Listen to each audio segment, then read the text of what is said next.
안녕하세요, 여러분. 우리 이번 시간에는 이제 또 새로운 시를 배워봐야겠죠. 우리 지난 시간에는 뭘 배웠었냐면 그 복효근 시인의 세상에서 가장 따뜻했던 저녁 요거를 배웠었습니다. 그래서 거기에서는 뭐를 배웠었냐면 무슨 내용을 담고 있었냐면 이 화자가 자신이 되게 배고프고 힘들고 춥고 이러고서는 터덜터덜 버스 정류장으로 가는데 자신의 친구였던 선재가 자신의 가방에 지퍼를 닫아준다면서 이렇게 모습을 보여주는데 거기다가 알고 보니까 붕어빵을 넣어줬죠. 그래서 그 붕어빵 5마리를 보고 선재가 가진 그 따뜻한 마음에 감동을 받는 화자의 모습이 드러났던 게 바로 그 세상에서 가장 따뜻했던 저녁이라는 시였습니다.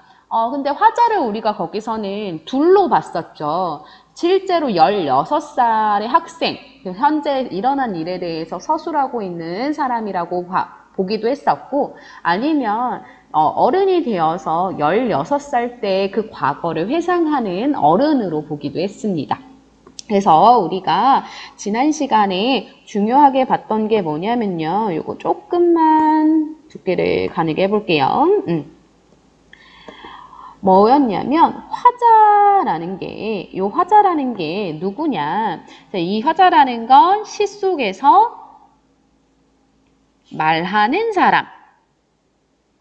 요거를 화자라고 이야기했었고요. 이 시 속에서 말하는 화자는 시의 분위기, 시의 상황, 시의 감정 이런 것들을 전달하는데 도움을 줘서 결국 시인이 자신의 의도를 전달하는데 조금 더 효과적으로 전달할 수 있도록 도와주는 사람이 바로 요 화자였다. 요렇게 여러분들과 제가 공부를 했었습니다. 우리는 요 화자에 대해서 더 공부를 하기 위해 이제 몇 개의 시를 더 보려고 해요. 그 중에 첫 번째 시가 바로 첫 번째 박제삼의 흥부부부상이라는 시입니다.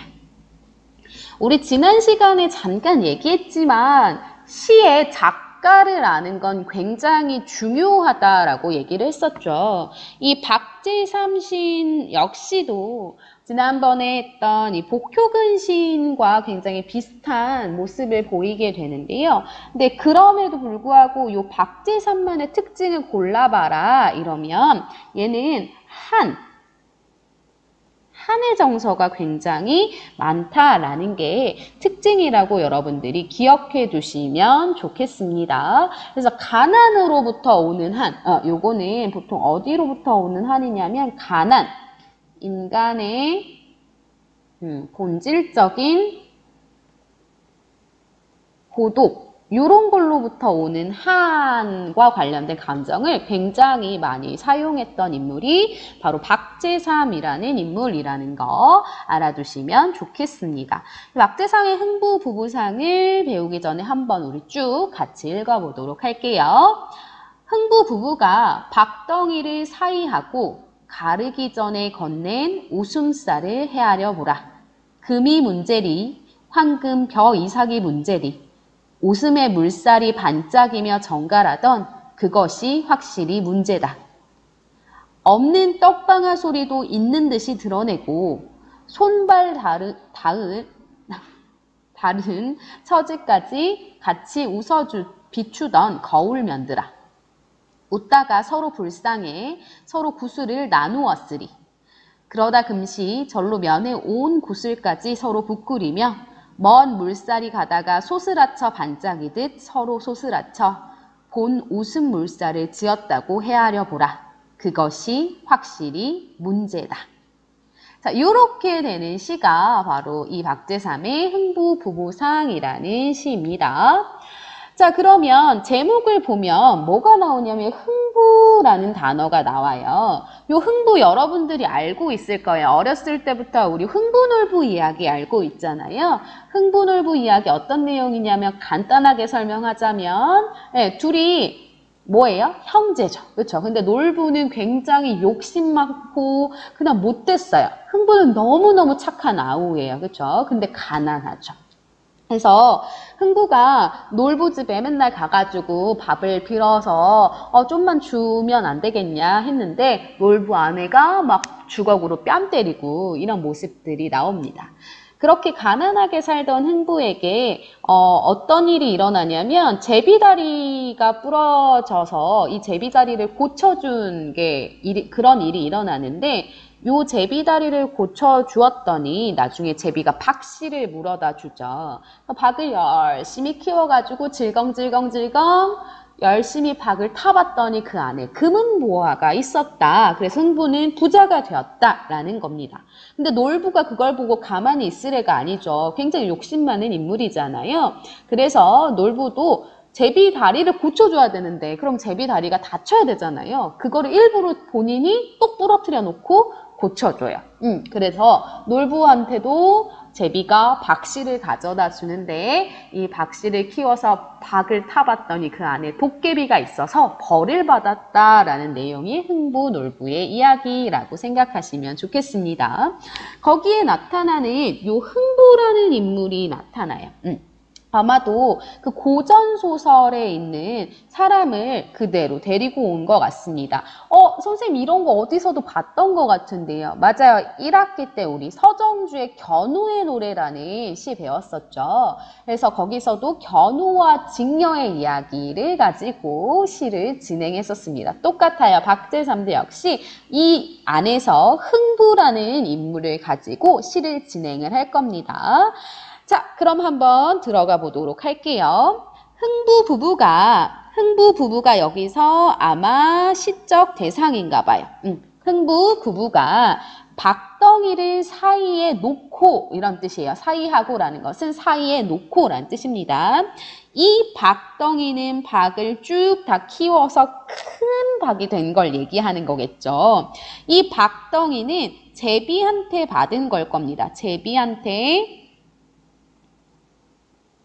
받은 박 또는 그냥 진짜 자신이 키우는 박일 수도 있죠. 아직 모르겠어요. 밑에까지 쭉 내려가 봐야지 알 수 있을 것 같아요. 흥부 부부가 박덩이를 사이에 놓고 그 박을 가르기 전에 건넨 웃음살을 헤아려 보아라. 웃음살을 보래요. 흥부 부부가요.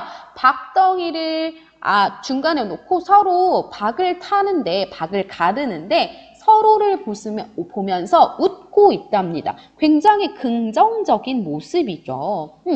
금이 문제리, 황금, 벼 이삭이 문제리. 자, 이렇게 나와요. 금은 돈이에요. 그쵸? 물질입니다. 금이 문제겠느냐? 황금, 벼 이삭도 마찬가지예요. 돈과 물질적인 거겠죠.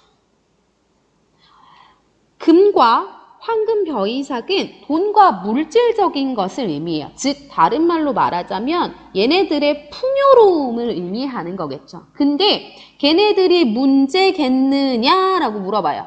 황금 벼이삭이 문제겠느냐 이렇게 물어봅니다. 그러면 다른 말로 하자면 이런 거예요. 문제가 되지 않는다라는 뜻입니다. 얘네들한테 그 돈과 물질적인 풍요는 중요하지 않다라는 의미입니다. 웃음의 물살이 반짝이며 정갈하던 그것이 확실히 문제래요. 그럼 얘는 어디에 포인트를 두고 있나 봤더니 바로 이 웃음의 물살에 포인트를 두고 있다라는 거죠. 금과 황금 벼이삭과 이 웃음의 물살은 서로 대비되는 단어입니다. 대비되는 단어입니다.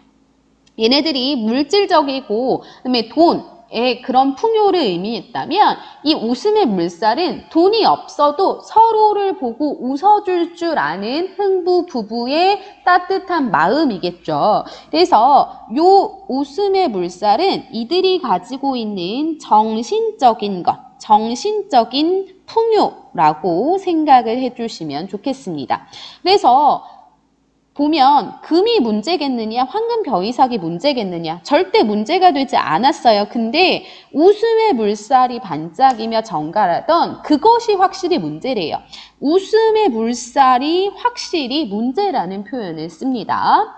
자, 그러면 얘들아, 여기에서의 문제는요, 여기에서의 요 문제라는 표현은요, 부정적인 의미가 아닙니다.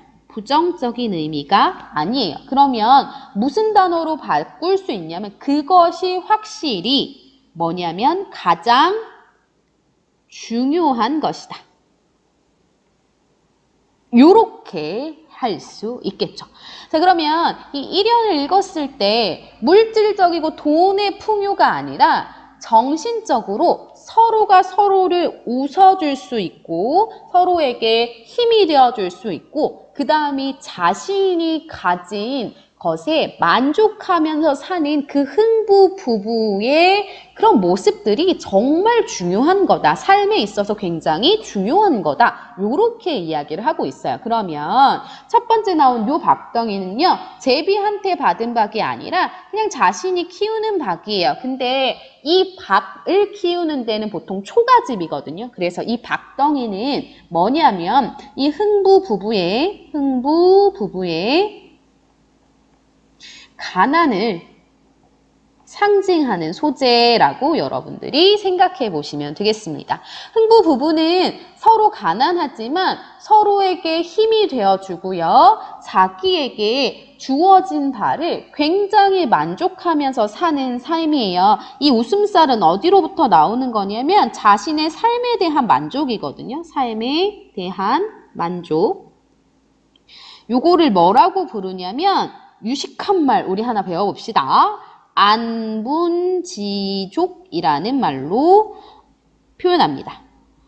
자, 자신이 맞게, 자신의 분수에 맞게 뭐 하면서 사는 삶이냐면 만족하면서 사는 삶이에요. 그러니까 나는 지금 이 박덩이를 타는 걸로 너무 행복하고 이걸 가지고 있어서 너무 즐거워 라고 하면서 자신이 가지고 있는 거에 만족하는 모습의 웃음이에요. 그리고 이거를 말하는 화자는 바로 그게 중요한 거야. 물질적 풍요와 돈의 풍요가 뭐가 중요하겠어. 우리에게 가장 중요한 건 그렇게 힘들지만 자신의 삶에 만족하고 서로가 서로를 위해서 웃어주면서 다독여주는 그런 정신적인 풍요로움이 제일 중요한 거야. 이렇게 1연에서 얘기하고 있습니다. 자, 2연으로 넘어가 볼게요. 없는 떡방아 소리도 있는 듯이 드러내고, 자, 떡방아 소리가 나려면 떡방아는 떡을 찢는 거거든요. 그러면 뭐가 기본적으로 있어야 되냐면 떡이라는 게 있어야 돼요. 떡이라는 게 있어야 됩니다. 근데 지금 이 사람들한테 떡 있을까요? 없을까요? 없어요. 그러니까 떡방아 소리가 들릴 수가 없겠죠. 없는 떡방아 소리도 마치 있는 것처럼 이 사람들이 행동한다는 거예요. 그러니까 실제로는 어떤 물질이나 돈 이런 것들이 없지만 마치 있는 것처럼 상황을 어떻게 생각하냐면 긍정적으로 생각하고 있다라는 게 이 흥부 부부의 특징이라고 볼 수 있겠죠. 없는 떡방아 소리도 있는 듯이 드러내고 손발 다른 처지끼리, 자, 손발이 닳았대요. 무슨 뜻이냐면요. 너무 일을 많이 해서 손발이 굉장히 누추해졌다라는 의미입니다. 그래서 손발 다른 처지끼리라는 것은 굉장히 고달프다라는 것을 의미하는 거예요. 고달파요. 굉장히 힘겨워요. 이런 게 바로 흥부 부부의 삶을 보여주는 거겠죠. 이게 흥부 부부의 모습인 겁니다. 손발 다른 처지끼리. 근데 얘네들은 이렇게 고달프고 힘겹더라도 어떻게 하냐면 같이 웃어 비추던 거울면들아. 서로를 보면서 웃어요. 근데 그 서로를 보면서 웃는 모습이 마치 서로 똑같아서 거울 보는 것처럼 보여진다라는 거죠. 그래서 이 같이 웃어 비추던 거울면들아 똑같이 웃는 거예요. 똑같이 웃는 모습이 마치 거울을 보는 것 같다 이런 표현이에요.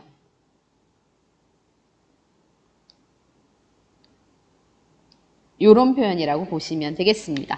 그러면 너무 고달프고 힘겹지만 서로가 서로를 위해서 위로를 건네주고 서로에 대해 배려해주고 서로에 대해 이해해주고 있는 거죠. 그래서 여기에서는 그 흥부 부부가 보여주는 서로에 대한 이해, 사랑, 요게 여기에서 드러난다. 이렇게 생각하시면 되겠습니다.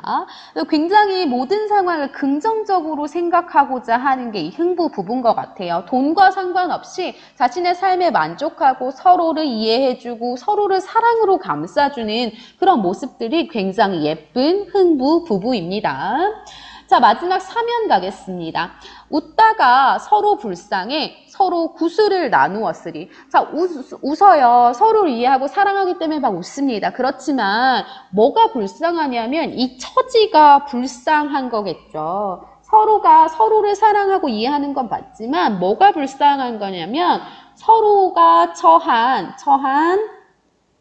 상황 자체가 굉장히 불쌍한 겁니다. 왜냐하면 그 처한 상황 자체가 굉장히 비참해요. 왜냐하면 방만 탈 수밖에 없는 상황이거든요. 황금 벼이삭도 없고요. 이 사람한테는 금도 없습니다. 서로 불쌍해 서로 구슬을 나누었으니 진짜 뭐 구슬 따먹게 했을까요? 이들끼리? 서로 불쌍해서 어떻게 했을까요? 아우 짠해 이러면서 그렇죠. 눈물을 흘렸겠죠. 이 구슬은 눈물이라고 보시면 되겠습니다. 서로가 서로를 보면서 이해하고 사랑해서 막 웃다가 또 서로의 처지가 너무 불쌍해 보여서 서로 눈물을 뚝뚝 흘리게 되는 거죠. 연민의 눈물이라고 보시면 되겠습니다. 그러다가 또 금방 절로 면에 온 구슬가지를 서로 부끄리며 자, 이 면은 얼굴 면자거든요. 서로 얼굴에 그 눈물 떨어뜨리는 걸 서로 부끄러워하고 있대요. 아, 내가 이거는 진짜 너 왜 울어? 나 진짜 너무 싫다. 이런 느낌이 아니라요. 서로가 너무 사랑하잖아요. 근데 내가 우는 모습을 보면 상대방이 얼마나 슬프겠어요. 그쵸? 그래서 이 슬퍼하는 모습을 보였다라는 게 부끄러운 거예요. 무슨 뜻인지 알겠죠? 슬퍼하는 모습을 상대방에게 보여주는 것이 이게 부끄러운 거예요. 그래서 서로 부끄리며 먼 물살이 가다가 소스라쳐 반짝이듯이 그렇게 하듯이 마치 물살이 막 가다가 반짝 이렇게 하듯이 서로 깜짝 놀래가지고 막 울고 있다가 흑흑흑 울고 있다가 어머 쟤가 나 보고 있잖아. 그럼 쟤가 나의 우는 걸 보면 얼마나 마음이 아플 거야. 깜짝 놀래가지고 본 웃음물살을 지었다고 헤아려 보라. 다시 웃음물살 나왔네요. 흥부 부부가 가지고 있던 낙천적인 모습이었고요. 그들이 가지고 있던 긍정적인 상황 인식이었고요. 그들이 가지고 있던 이해와 사랑이었고요. 그들이 가지고 있던 현실에 대한 만족감이었어요. 그 진짜 웃음을 지었다고 너가 한번 생각해봐. 그것이 확실히 문제야. 다시 한번 나오네요. 그것이 확실히 문제래요. 여기서의 문제는 부정적인 의미 아니라고 했었죠. 그것이 가장 중요한 거야. 이렇게 이야기하고 있습니다. 그래서 지금 여기서 이 이야기를 전달하는 사람은 누구냐면 여기 시의 화자는 누구냐면요. 누구를 보고 있는 거냐면 흥부 부부를 바라보고 있는 사람이에요. 근데 이 사람이 가장 중요하게 생각하는 게 뭐냐면요. 금이 문제겠어? 황금 벼이삭이 문제겠어? 그런 돈과 물질적인 풍요는 중요하지 않아. 그럼 뭐가 중요해?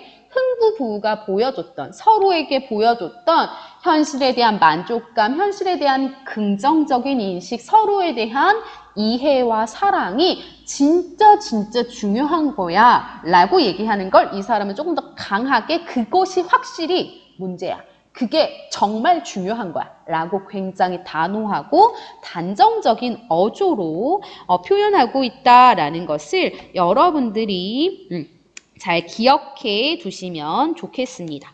그래서 화자는 흥부 부부를 바라보고 있는 사람 혹은 바라보지 않고 떠올리고 있는 사람 이래도 상관없어요. 왜냐하면 우리가 지금 여기서 계속 헤아려 보라 라고 얘기했잖아요. 그래서 떠올리는 사람이라고 해도 상관없습니다. 그러면 이 화자가 흥부 부부를 바라보고 있는 사람이 어떠한 내용을 얘기하고 싶었냐 다 나왔잖아요. 뭐였어요? 흥부 부부의 가난한 삶에 대한 슬픔이 있어요. 그치만 그들이 가지고 있는 행복에 대해서 이야기하고 있는 거죠. 흥부 부부가 가난해. 그치? 가난함을 얘기하면서 플러스 이들이 가진 안본지족, 만족하고 사는 삶, 서로에 대한 이해와 사랑. 요런 것들을 이야기하고 싶었겠죠. 그쵸? 자, 그러면 우리 표현법으로 잠깐 가보도록 하겠습니다. 표현법은 제가 초록색으로 조금 정리해 보도록 할게요. 자, 여기서 여러분들이 확인할 수 있는 것은 뭐가 있냐면요. 우선 제일 첫 번째, 자, 흥부 부부상이었죠, 제목이. 그래서 흥부는 고전소설에 나오는 인물인데 그 고전소설에 나온 인물을, 고전소설의 내용을 차용했다. 이거를 우리가 모티프로 삼았다 이렇게 얘기했죠. 이 모티프는 우리 견우의 노래 할 때도 견우의 노래에는 견우와 직녀의 모티프가 사용되었다. 이렇게 우리가 정리를 해줬습니다. 고전소설을 차용했었고요. 그 다음에 우리 아까 여기 가볼까요? 여기에서 소스라쳐 반짝이듯 이렇게 나와요. 반짝이듯이, 처럼, 인듯 이런 거 다 무슨 법이죠? 그렇죠. 직유법이 사용되었고요. 직유법도 사용되었습니다. 그리고 나한테, 그러니까 이걸 읽는 독자한테 마치 말을 거는 것처럼 하고 있어요. 그쵸? 어디서 그거를 생각해 볼 수 있냐면, 야, 너 헤아려 봐. 이렇게 얘기하는 데에서 나타나죠. 그래서 마치 대화를 하는 것처럼 대화체의 형식을 활용하고 있다라는 것도 기억해 두시면 좋을 것 같고요. 마지막, 반복하고 있는 거예요. 그것이 확실히 문제다. 맨 처음과 맨 마지막에 이렇게 2번 반복하고 있다라는 것까지 잘 기억해 두시면 좋겠습니다. 이 사람이 보여주는 그러면 이 흥부 부부에 대한 태도는 어떤 것 같아요? 맞아요. 굉장히 긍정적이에요. 그 사람들에 대해서 따뜻한 모습을 보여주고요. 그 사람들이 가진 그 태도에 대해서 굉장히 긍정적으로 생각하고 좋게 생각하는 모습을 보여주고 있다. 이렇게 여러분들이 정리해 주시면 되겠죠.